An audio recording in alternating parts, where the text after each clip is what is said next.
Assalamualaikum warahmatullahi wabarakatuh. Selamat sore Bapak dosen dan rekan-rekan semuanya.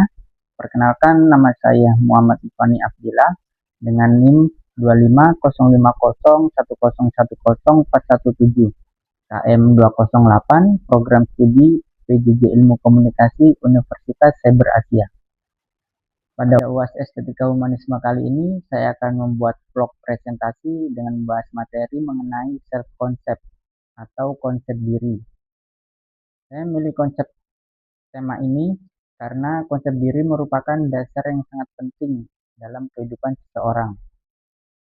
Cara kita memandang diri sendiri akan mempengaruhi bagaimana kita berpikir, bertindak, belajar, dan mengambil keputusan. Sebagai mahasiswa dan juga pekerja, saya merasakan bahwa konsep diri yang positif membantu saya menghadapi berbagai tantangan dan membantu saya terus berkembang. Pada presentasi kali ini, materi yang akan dibahas yaitu 1. Apa itu self-concept? 2. Komponen self-concept. 3. Faktor yang mempengaruhi self-concept. 4. Self-concept positif dan negatif. 5. Pentingnya self-concept. 6. Self-concept bagi mahasiswa yang bekerja.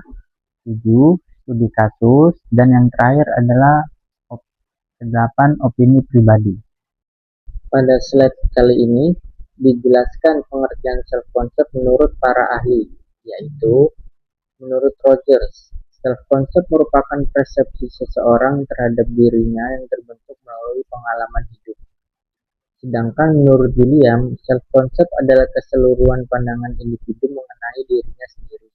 Terkait dengan penjelasan tersebut dapat disimpulkan bahwa self-concept adalah cara seseorang mengenal, memahami, menilai, dan memandang dirinya sendiri yang terbentuk melalui pengalaman hidup, interaksi dengan lingkungan, serta penilaian terhadap kemampuan dan karakter yang dimilikinya. Selanjutnya yaitu komponen-komponen pada self-concept.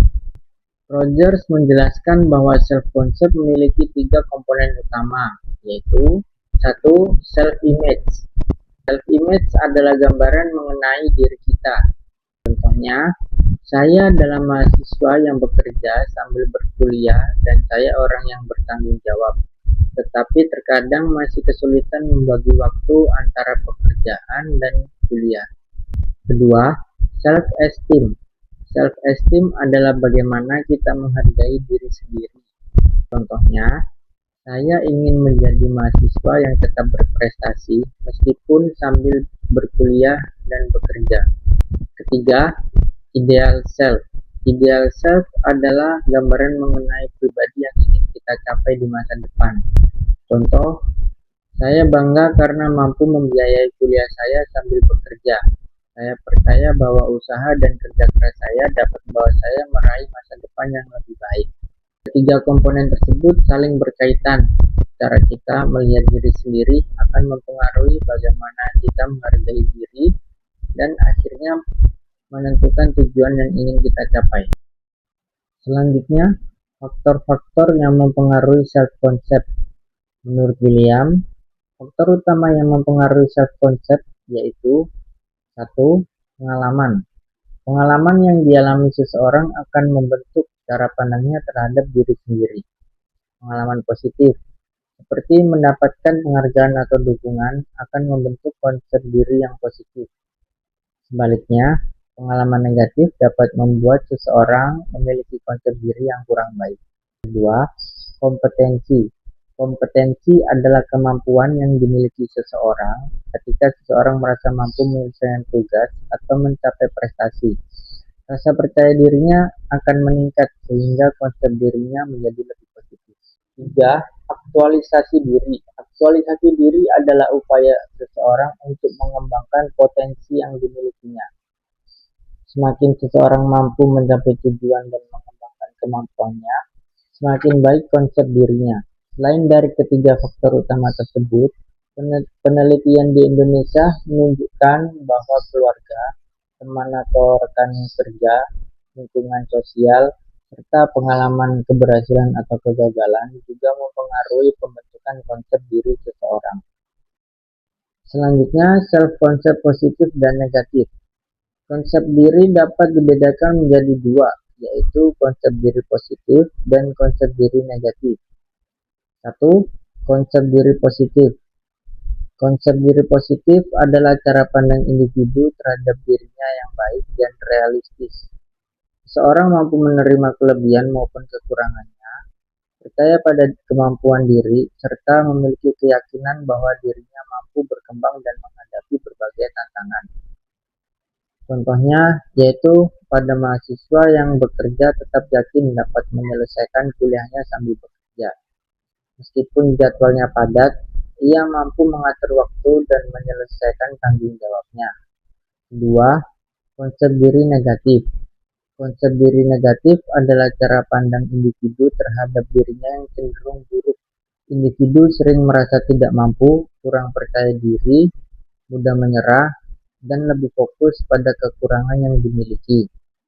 Contohnya yaitu pada mahasiswa yang bekerja merasa dirinya tidak mampu membagi waktu antara pekerjaan dan kuliah, sehingga sering kehilangan motivasi, merasa tertinggal dari teman-temannya, dan meragukan kemampuannya sendiri.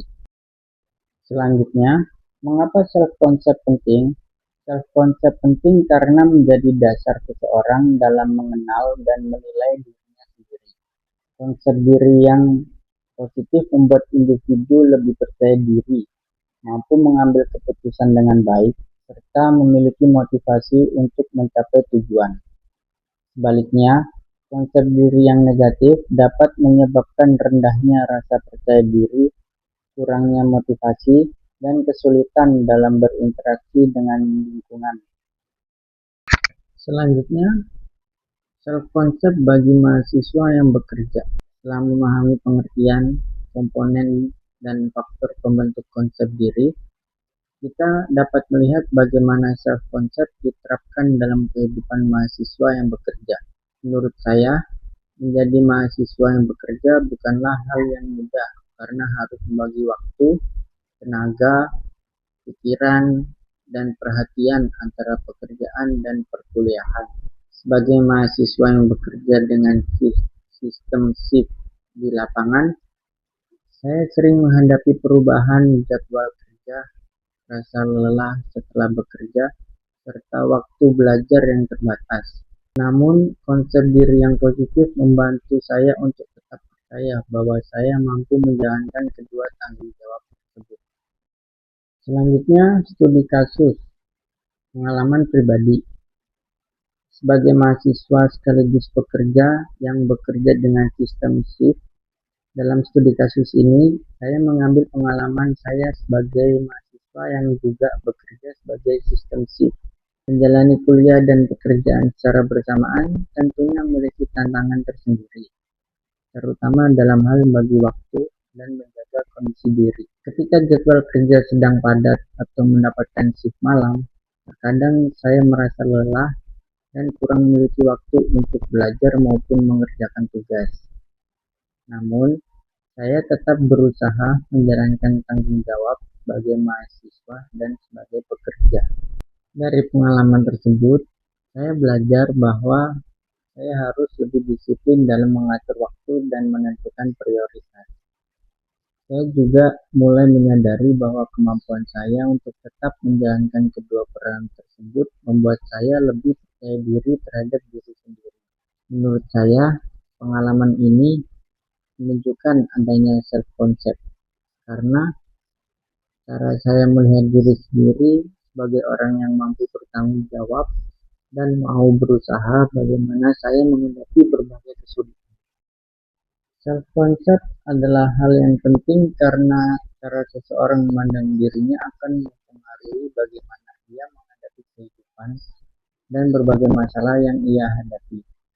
Sebagai mahasiswa sekaligus pekerja, menurut saya self-concept menjadi semakin penting karena mahasiswa harus menjalankan dua peran sekaligus, yaitu sebagai mahasiswa dan sebagai pekerja.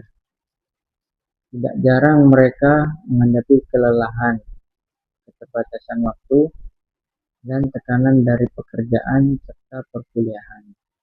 Selain itu, bekerja sambil kuliah bukan hanya memberikan tantangan, tetapi dapat membantu saya mengenal diri lebih jauh. Dari pengalaman tersebut, saya dapat belajar menjadi lebih mandiri, disiplin, bertanggung jawab, dan percaya terhadap kemampuan diri. Jadi, self-concept pada mahasiswa yang bekerja bukan hanya tentang bagaimana mereka melihat dirinya saat ini, tapi juga tentang bagaimana mereka percaya bahwa dirinya mampu berkembang dan mencapai tujuan meskipun terdapat keterbatasan dan tantangan. Dan yang terakhir, kesimpulan, self-concept adalah cara seseorang mengenal dan menilai diri sendiri. Konsep diri terbentuk melalui pengalaman dan lingkungan, serta dapat berkembang sepanjang kehidupan.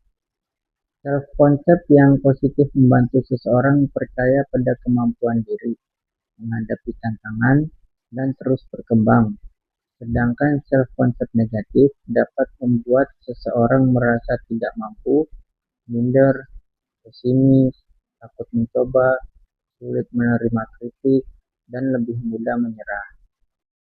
Selanjutnya, pada slide ini merupakan daftar pustaka yang menjadi sumber atau referensi dari materi presentasi. Demikian penjelasan presentasi mengenai self-concept. Mohon maaf jika ada salah kata atau penyampaian materi. Terima kasih sudah menyimak presentasi saya dari awal sampai akhir. Saya Muhammad Ifani Abdillah. Sampai jumpa di vlog selanjutnya.